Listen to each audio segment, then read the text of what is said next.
Radio Claret América presenta Sediento de ti, la palabra, fuente de vida, con el sacerdote misionero claretiano Tony Díaz. Reflexiones diarias del Evangelio. Aquí iniciamos.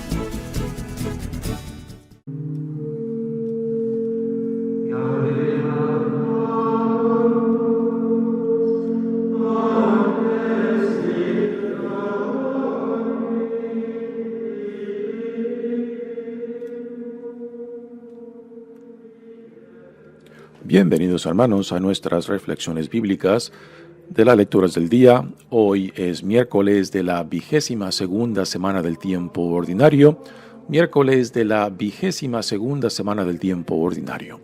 La primera lectura de hoy viene de la primera carta de San Pablo a los Corintios, capítulo 3, versículos 1 al 9. Hermanos, anteriormente no pude hablarles como a hombres movidos por el Espíritu Santo, sino como a individuos sujetos a sus pasiones, como a cristianos todavía niños. Les di leche y no alimento sólido, pues entonces no lo podían soportar. Pero ni aún ahora pueden soportarlo, pues sus pasiones los siguen dominando. Porque mientras haya entre ustedes envidias y discordias, ¿no es cierto que siguen sujetos a sus pasiones y viviendo en un nivel exclusivamente humano?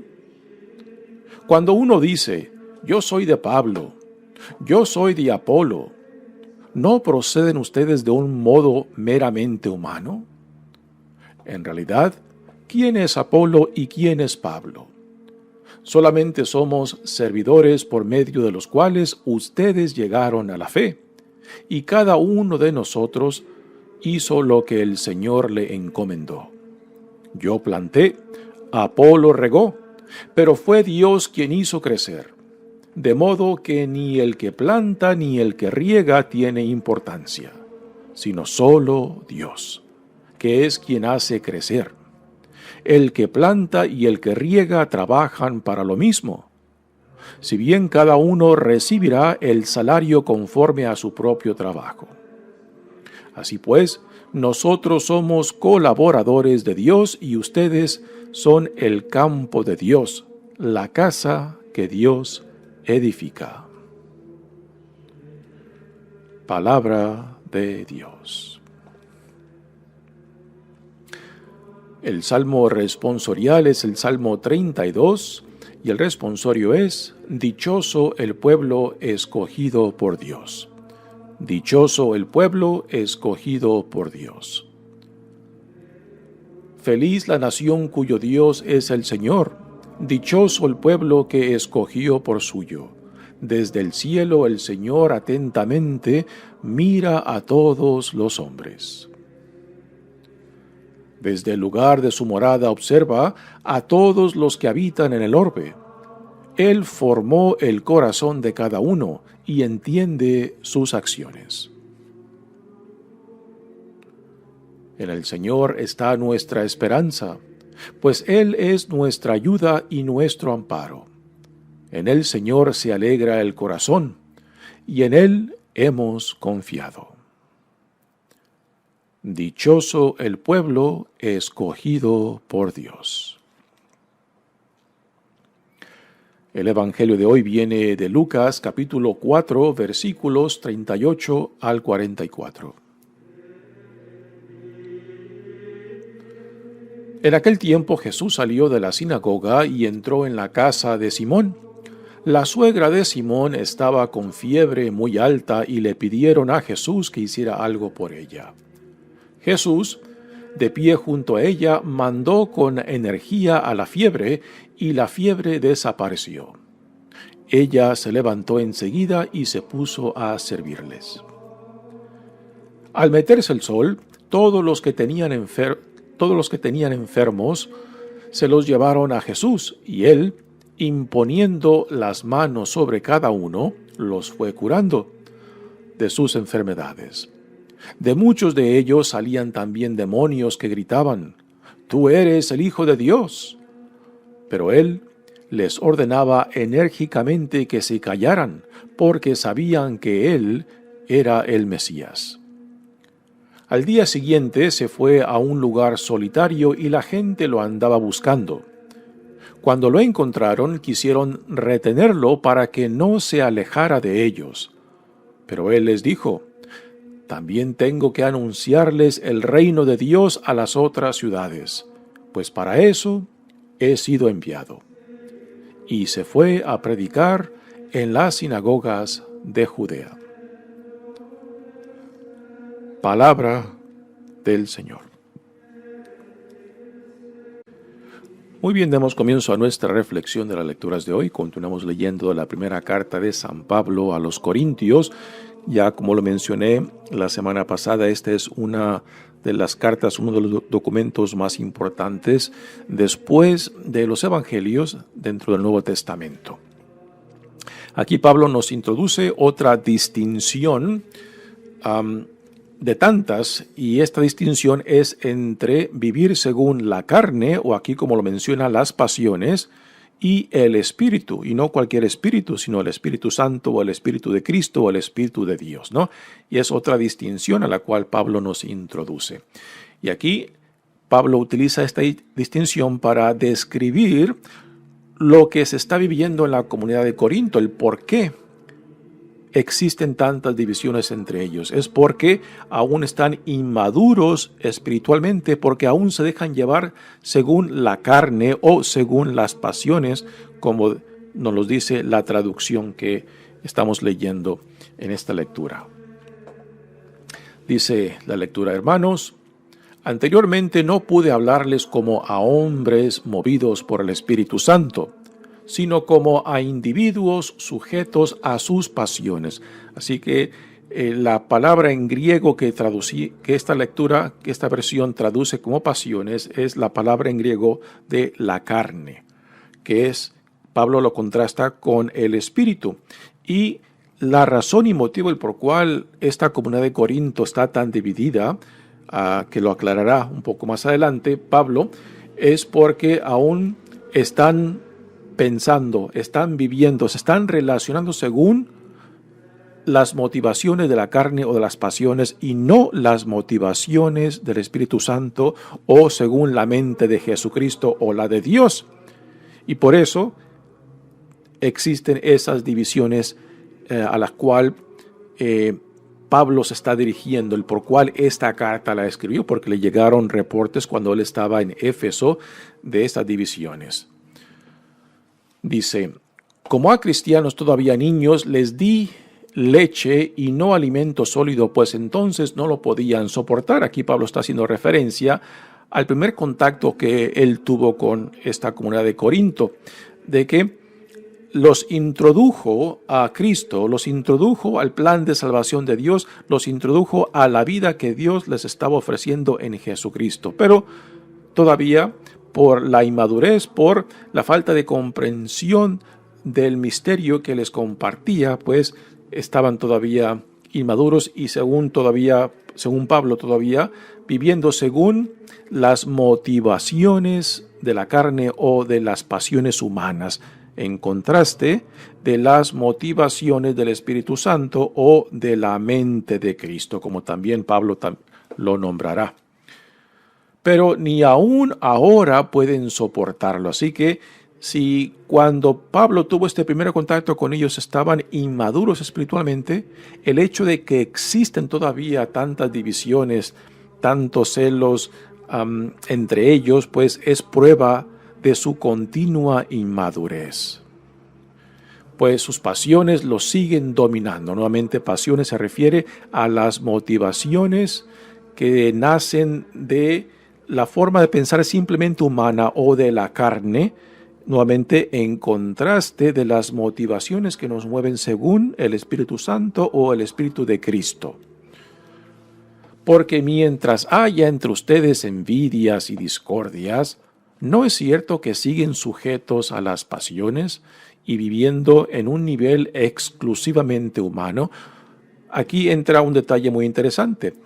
el hecho de que esta comunidad de Corinto ya ha sido atraída por Dios en Jesucristo implica que han recibido algo nuevo, algo que el mundo no les da, y es la salvación en Jesucristo y también el Espíritu Santo que se les ha dado por medio del bautismo, ¿no? Así que este don se les ha dado. Esta gracia de Dios ha sido derramada en ellos, pero aún todavía no la han asimilado. Aún sigue dominando en ellos las tendencias de la carne o de las pasiones o de simplemente la mentalidad humana. Todavía no ha echado raíces la realidad de la nueva vida que Dios les ha dado en Cristo y que el Espíritu Santo ahora pues está fomentando en ellos para que lleguen a identificarse plenamente con la vida de Cristo por medio del Espíritu Santo. Así que la inmadurez expresada en las divisiones, en las envidias, en las discordias, es a lo que Pablo se basa para decirles, no han crecido nada, no han madurado todavía, ¿no? Y todavía les tengo que seguir hablando como a niños, ¿no?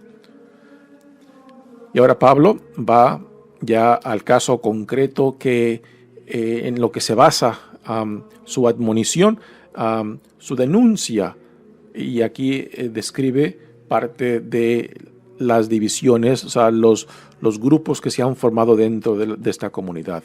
Cuando uno dice, yo soy de Pablo, y otros, yo soy de Apolo, ¿no proceden ustedes de un modo meramente humano? Ya previamente en la carta Pablo les ha mencionado, ¿acaso fue Pablo, acaso fue Apolo quien murió por ustedes?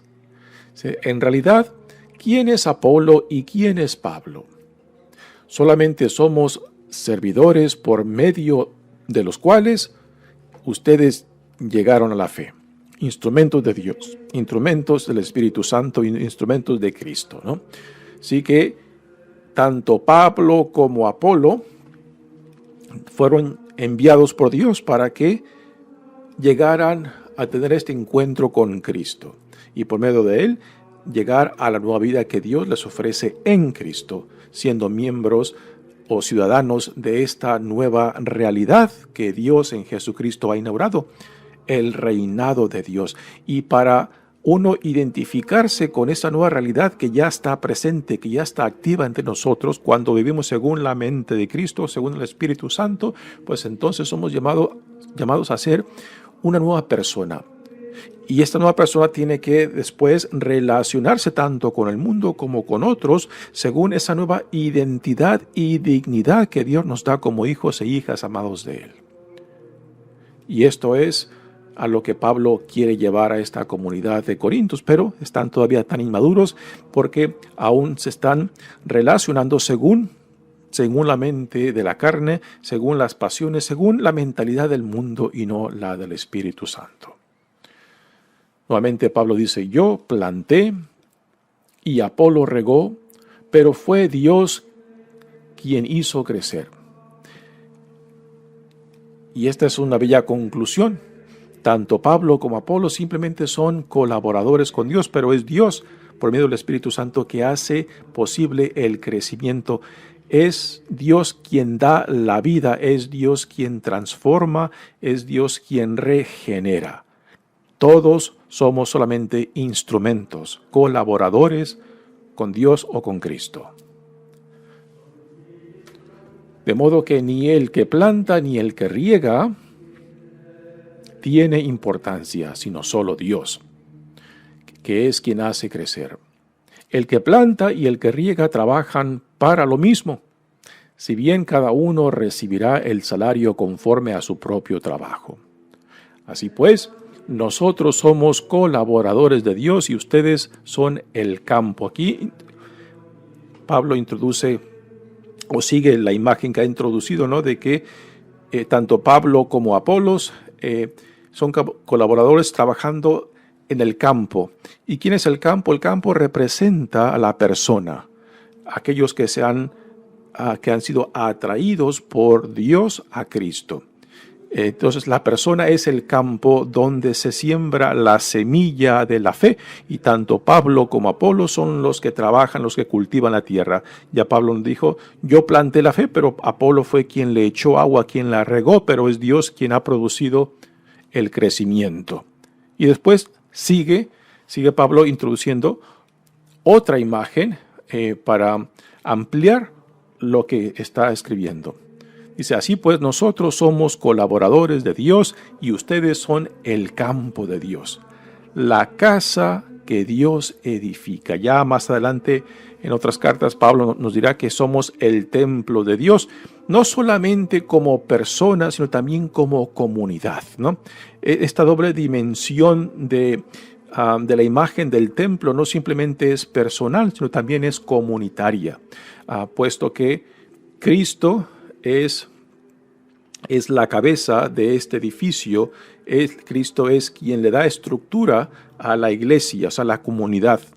Y esta imagen que Pablo nos provee, entonces, es de que Dios habita, Dios ha hecho su morada entre nosotros como comunidad, pero también nos habla del templo o de la morada de Dios en cada uno de nosotros. Así que no es una ni la otra, son las dos realidades con las cuales Pablo trabaja cuando nos dice que por tanto hemos de honrar, hemos de respetar nuestro cuerpo, nuestra fisicalidad, puesto que somos el templo de Dios, el lugar donde Dios ha hecho su morada.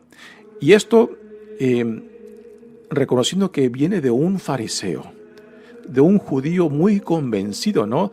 Que tenían la posada, la morada de Dios en el templo en Jerusalén, pero después del año 70, cuando el Imperio Romano destruye el templo, pues entonces ya la morada de Dios ya no está en un edificio. La morada de Dios ya está en la comunidad, en la iglesia, como también en el individuo, donde Dios hace su morada, donde Dios reside, ¿no? Y que por tanto hemos no solamente de respetar y honrar el sentido de comunidad como la dignidad de cada persona. Así que son conceptos teológicos muy interesantes que Pablo nos provee para darles a entender a esta comunidad de Corintios lo que Dios está llevando a cabo. Esta lectura empezó con Pablo dirigiéndose a ellos como hermanos. Y notemos de que Pablo, aunque los ve inmaduros, aunque los ve que todavía tienen mucho que crecer o que identificarse con las enseñanzas que les ha dejado, Pablo nunca se siente superior a ellos. Lo reconoce como hermanos en Cristo, y esto es un detalle muy importante, ¿no? Porque Pablo es un judío de hueso colorado, un judío bien identificado con su fe, con sus raíces judías, pero al igual reconoce que Dios en Jesucristo lo ha llamado para compartir la buena nueva de Jesucristo, ¿no? Y que ahora todos aquellos que se dejan atraer por Dios en Jesucristo, pues ahora pasan a ser hermanos. Y para Pablo esto es una realidad contundente, de que ahora compartimos una nueva dignidad como hijos e hijas amados de Dios, pero también una nueva realidad de ser parte de la familia de Dios. Ya no limitada por la cultura judía, sino extendida hacia toda la creación de Dios. Y esto es un tema muy importante para nosotros aún hoy en día, cuando tratamos de poner barreras, obstáculos o límites a lo que Dios está llevando a cabo, ¿no? Cuando queremos apropiarnos tanto de Cristo como del Espíritu Santo como de Dios mismo y decir quién tiene y quién no tiene acceso a Dios. Este será un tema que también Pablo tocará en sus cartas, pero también es un tema que aún hoy en día nos sigue retando, ¿no? De que cuando pretendemos querer apropiarnos de Dios, que es un tema que también saldrá en el Evangelio de hoy, pues quizás somos nosotros los que quedaremos excluidos, porque Dios no es propiedad de nadie. Jesús no es propiedad de nadie. El Espíritu Santo no es propiedad de nadie. Y cuando pretendemos crear fronteras, divisiones o obstáculos para decir, no solamente está con nosotros, sino con ustedes, ¿no?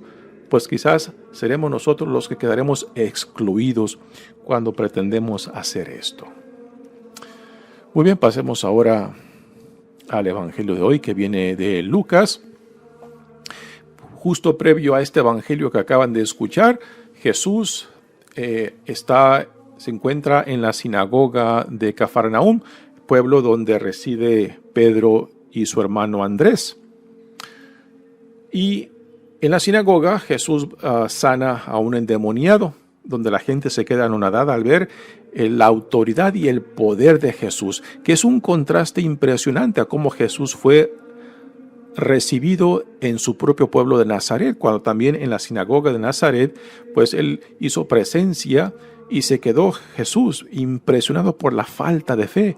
Y aún nos dice el Evangelio de Lucas en esa visita a su pueblo de Nazaret que se quedó sorprendido por la falta de fe y que a causa de esto no pudo hacer gran cosa en cuestión de milagros o sanaciones por ellos, ¿no? Y Jesús se marcha porque tratan de lincharlo, tratan de arrestarlo, tratan de matarlo, ¿no? Que es un contraste impresionante a cómo Jesús aquí en Cafarnaúm es recibido. Y después de la sinagoga, Jesús sale y se va a la casa de Pedro, que es ahora donde comienza el Evangelio de hoy. Recordamos que el día donde Jesús hace presencia en la sinagoga es el sábado, y aún está en el tiempo del sábado donde impactan la ley judía, la ley mosaica de guardar las exigencias y las prescripciones del sábado. El sábado comienza el viernes, la caída del sol del viernes hasta la caída del sol del sábado, ¿no? Así que Jesús se encuentra aún dentro de este tiempo. Y esto lo menciono porque nos ayudará a entender el por qué la gente se espera hasta la caída del sol del sábado para traerle a Jesús a los enfermos. Así que Jesús entra a la casa de Pedro, inmediatamente le dicen que la suegra de Pedro está enferma. Jesús salió de la sinagoga y entró en la casa de Simón. La suegra de Simón estaba con fiebre muy alta y le pidieron a Jesús que hiciera algo por ella. Notemos nuevamente que esto de sanar durante el sábado, en la mentalidad de los fariseos, pues algo que rompe, algo que va en contra de la ley mosaica. Sin embargo, en la sinagoga de Cafarnaúm, él lleva a cabo esa sanación, y en la casa de Pedro también está llevando a cabo esta sanación de la suegra. Parece que los discípulos no piensan tan rígidamente como los fariseos, puesto que le piden que intervenga por la suegra de Simón Pedro. Jesús, de pie junto a ella, mandó con energía la fiebre, y la fiebre desapareció. Ella se levantó enseguida y se puso a servirles. Aquí, en esta sanación de la suegra de Pedro, tenemos dos detalles muy interesantes. Jesús se dirige a la fiebre como si fuera una persona, ¿no? Como si fuera un espíritu, lo cual era una forma de entender en aquel entonces que toda enfermedad era una manifestación de algún espíritu que buscaba dañar a la persona. Así que el hecho de que Jesús se dirija a la fiebre como persona se puede entender porque esa era la mentalidad de cómo se entendía a la enfermedad o la manifestación de algo que dañaba a la persona. Y después de que la suegra es sanada, inmediatamente se pone a servir, lo cual también es una manifestación de que la gracia de Dios nunca es simplemente para nosotros, es para nosotros y para que nosotros, por medio de nosotros, también otros lleguen a beneficiarse de esa gracia, ¿no? Que es lo que la suegra está haciendo. Al ser sanada, entonces ella se pone al servicio de otros. Y esto es algo que debemos entender claramente. Todo cuanto Dios nos da nunca es simplemente para nosotros, ¿no? Es para nosotros y para que por medio de nosotros otros también se lleguen a beneficiar. Y aquí el servicio de la suegra es esa manifestación, ¿no? De la gracia de sanación que acaba de recibir, ahora la pone en práctica al servicio de otros. Al meterse el sol, todos los que tenían enfermos se los llevaron a Jesús. Aquí lo que mencioné antes acerca del tiempo prescriptivo del sábado, que tenían muchas prescripciones de lo que se podía hacer y lo que no se podía hacer. Al caer el sol el sábado, entonces ya terminaban las exigencias del sábado. Entonces la gente ya se podía mover. Y no simplemente mover, sino cargar, porque el guardar el sábado tenía implicaciones de qué tan lejos uno podía caminar, el cual era como 1 kilómetro, era el límite que las exigencias del sábado le ponía. Ahora la pregunta es, bueno, pero si vivían todos, la gente que lo buscaba, supongamos que vivían en Cafarnaún, algunos quizás vivían a una distancia menos de 1 kilómetro, ¿por qué no se movilizaron para traerle a los enfermos dentro de ese límite de distancia? Bueno, es porque quizás tenían que llevar cargando a sus enfermos. Y las prescripciones o la ley mosaica en torno al sábado también tenía límites en lo que uno podía cargar. O sea, el peso que podía llevar cargando, ¿no? Por eso este detalle es interesante, porque en cuanto cae el sol, se cierra el sábado y se cierran las exigencias de guardar el sábado. Entonces la gente ya con toda confianza se moviliza llevando, uno puede imaginar, cargando a sus enfermos para llevarlos a Jesús. Uno puede también imaginar, ¿no?, de que la gente quizás estaban ansiosos.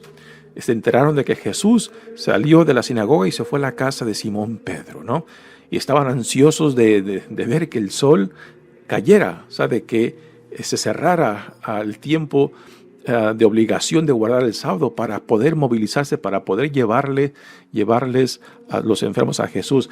Hoy en día podemos decir que estuviéramos viendo el reloj, ¿no? ¿Cuándo iba a caer el sol? Quizás la gente también ansiosos, ¿no? ¿Cuándo caerá el sol para que podamos llevarle a nuestros enfermos a Jesús, ¿no?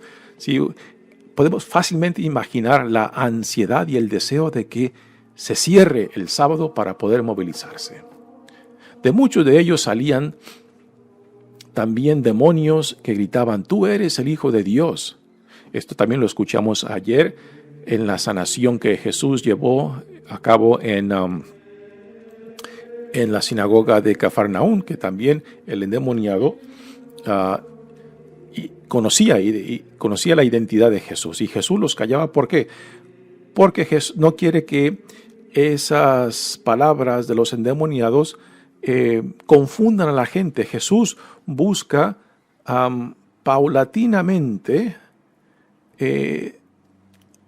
descubrir su identidad, no solamente con sus discípulos, sino con la gente, ¿no?, para que no le impongan a él las nociones que ya estaban en el aire de cómo tenía que venir el Mesías, que es uno de los problemas fundamentales que Jesús vivió, de que se le imponían las nociones, las expectativas que ya la gente tenía de cómo tenía que venir el Mesías, de dónde tenía que venir, qué tenía que hacer, ¿no? Y Jesús no encajaba en esas nociones.